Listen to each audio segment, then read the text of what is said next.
Hello everyone. First of all, allow me to sincerely thank you. Thank you for giving me the opportunity to move past the first phase of this contest.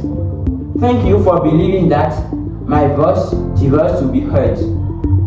Imagine a moment, a continent where more than half of population is under 25, a continent overflowing with energy, talent and creativity, a continent where every morning a million of young people rise with dreams in their hearts and determination in their midst.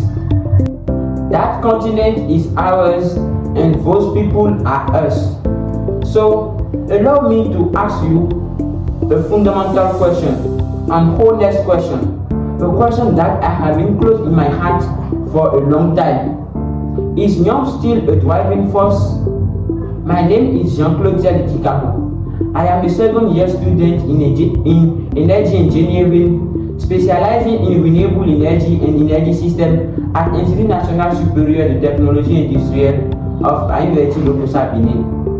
And with all my soul, all my determination, all my conviction, all my energy, I will try to answer this question before you today, because this question is not abstract. It concerns us all. It concerns me personally. And the answer we give will shape the world we live in tomorrow. To understand what youth is today, we must look at what it has always been throughout history. For the centuries, it is young people that change the world. They lead revolution, carried independence movements. For example, Thomas Sankara was 33 when he took the reign of Burkina Faso to change his country. Nelson Mandela has 26 when he decided to join the fight of freedom. Youth has been that fresh winds stirring stagnant waters, that ray energy, sometimes chaotic but always powerful, that force the world to reinvent itself. And today, that energy is greater than ever. In Africa, 60% of the population is under 26. That is a staggering figure, a demographic force unprecedentedly in world's story. Never before has a continent had so many young people at the same time. Never before has the opportunities been so immense. But demographic alone is not enough. This youth must be a living force, a driving energy, a power of change, and it is what is happening. Look at around you. Look at what young people are doing today. They are creating innovative business that solve really problem. In Africa, young developers are building apps that make mobile payment easy, connect farmer to market, and revolutionize healthcare, energy, and education. They are engaged in their communities, in their neighborhoods, in their countries. They innovate. Facing climate change, poverty, and inequality, it is young people who propose new solutions, creative approaches, bold ideas that previous generations never imagined. They dare, and perhaps that is their greatest strength. They dare to fail, they dare to try again, they dare to dream small in a world that's often tells them to dream small. This generation is connected to entire worlds. They have access to network, knowledge, and the opportunity our parents could never have imagined.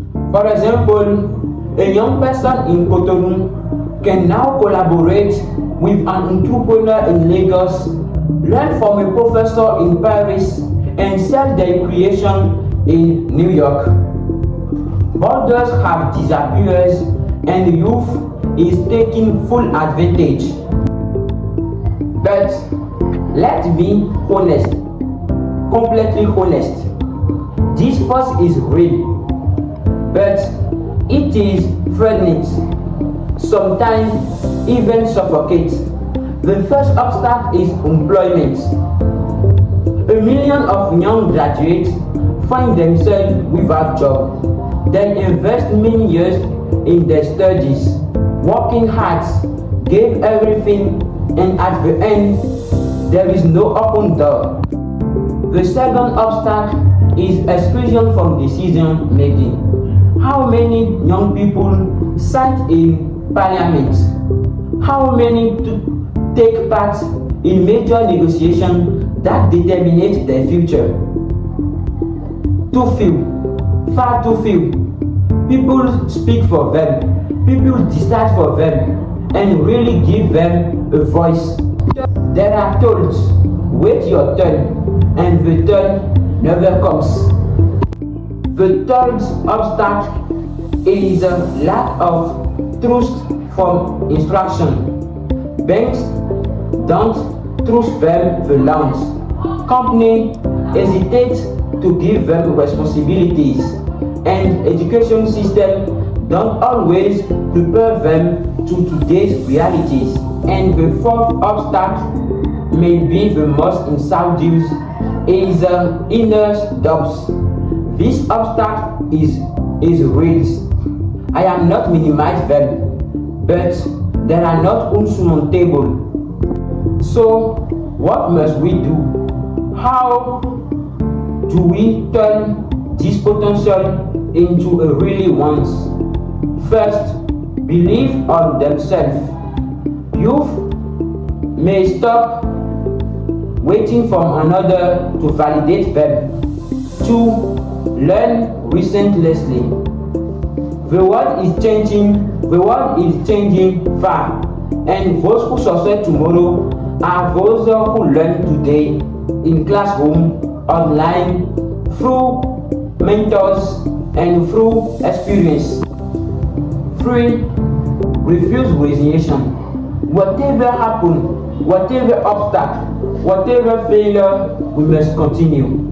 Fail, rise, try again, always. I choose to act now. This contest is not for me just a competition. This is a declaration. A declaration that a young man of Lokosa, with his dreams, his doubts, his determination, can stand up and say, here I am. So, is youth still a driving force? Yes. 1,000 times yes. It always has been. It is today, and it will be tomorrow as long as we choose to be.